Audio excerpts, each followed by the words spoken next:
start, especially the class of 2017, by telling a story. There was this real successful businessman, and they called him from the British Business School, the London Business School, and said, "Hey, we'd like you to give us a lecture for 2 hours. What made you a successful businessman?" He said, "I don't really need 2 hours. I can tell you that in 2 words." What are the 2 words? Right decisions. That's all very nice. How do you get right decisions? He said, 1 word, experience. So that's all very nice. How do you get experience? He said, 2 words, wrong decisions. So class of 2017, you can let your wrong decisions be a liability, or you can choose to make them an asset. And this, each and every one of you has to do by the state of Israel. After 69 years, and each and every one of us is sitting here, you know, how do you really explain a country of 8.3 million people, 69 years old, surrounded by enemies, in constant state of war since its establishment, with very few natural resources? We can't, even our neighbors, we can't really find Liechtenstein and Luxembourg in our neighborhood. And we really produce so many startups, you know, much more than peaceful countries like the UK, Japan, Korea, and others. And it's really not clear when you look at it, at our, you know, the amount of engineers per capita, the patents, number 4 in the world. And the question that you have to ask yourself is why? Why is that the case? And the bottom line is that we've managed to turn our liabilities into assets with something which we all basically experience, and that is the Israeli army, the IDF. I remember coming in at the age of 18, not really knowing who I live with in the state of Israel, and finding out that in the same unit, Ashkenazim and Sfaradim, rich and poor, educated and less educated, and suddenly you see this melting pot of people from all over, and the real idea of turning a liability into an asset was the ability of the state of Israel to take each and every one of us, men and women, and basically turn us. It wasn't one day, it was a long journey, from spoiled brats to leaders of the future. At the age of 18, we get the best and the brightest minds, entering the different places in the army, challenging the existing paradigms. So what did the state of Israel really do? The state of Israel managed to look at people at the age of 17 and say, Noam is good in mathematics, we'll send him to the encryption. JD has leadership skills, we'll send him to the paratroopers. And in essence, just think about it.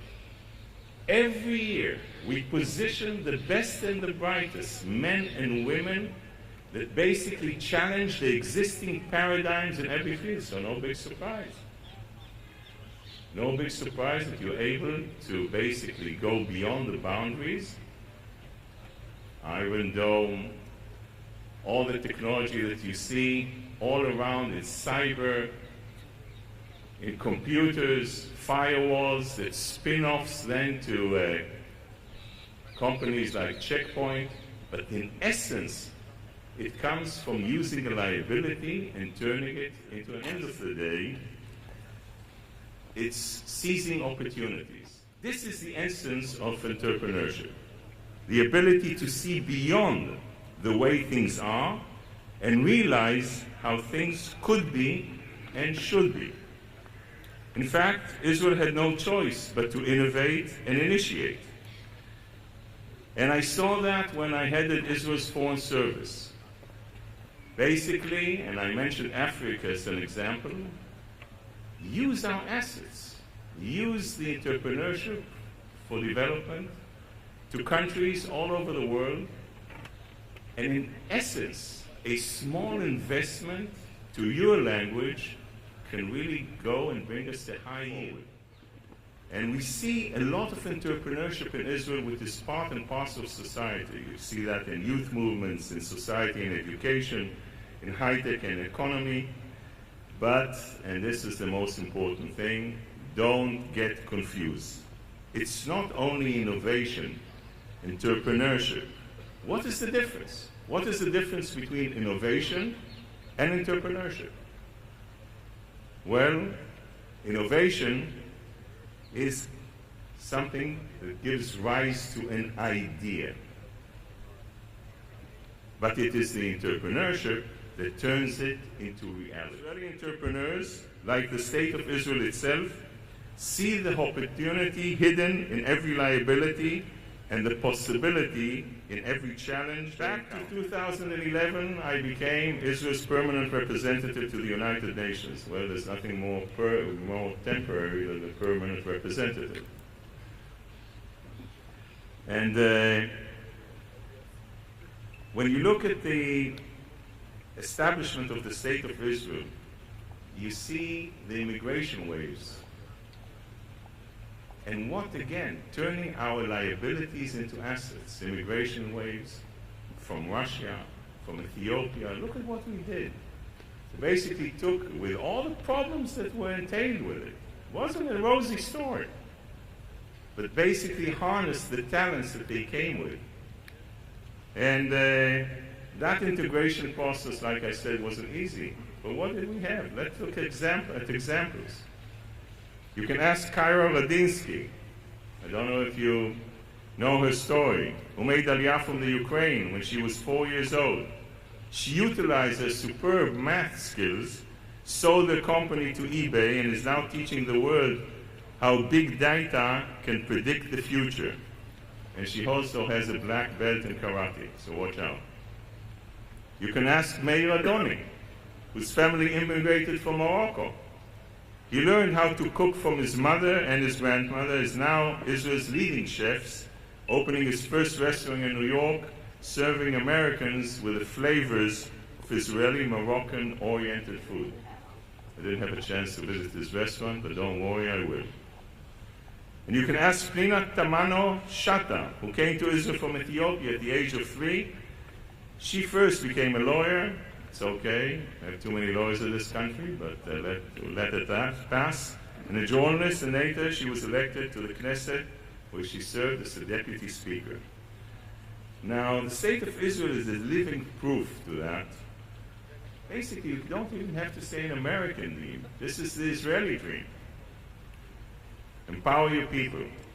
If you want prosperity, invest in your citizens, and if you want sustainability, engage every member of society. And that is why this little country is so prosperous in the Middle East.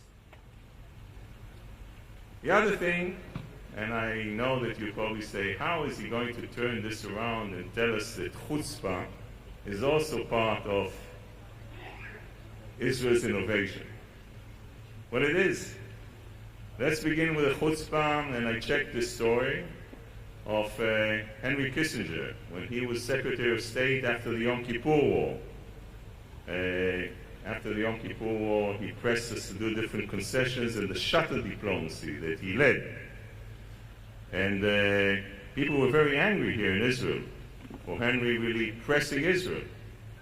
So there was a lot of criticism against him, and he got very, very angry, and he stormed into Golda Meir's office, then the Prime Minister, and said to Golda, Golda, I want to make something perfectly clear here. First and foremost, I'm the Secretary of State of the United States of America. Secondly, an American citizen, and only thirdly am I of Jewish origin. Golda Meir looked him in the eye and said, I know, Henry, but here we read from right to left.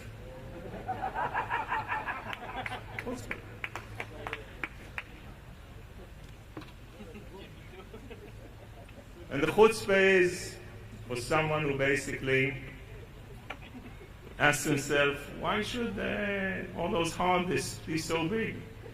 And invents the flash drive. This is thinking out of the box, or even better said, out of the disk. And Look at those who invented Waze, basically create the maps that led the way to $1 billion exit. And look at our country today, after 69 years. Instead of exporting oranges, we're exporting orange mobile phones. Instead of exporting apples, we're designing Apple computers. We are exporting, and I kid you not, gluten-free pasta to Italy. Wine to France, and there's a kibbutz in the north that exports caviar to Russia. This is chutzpah. But, amazing. We should look at that. And finally, the secret ingredient.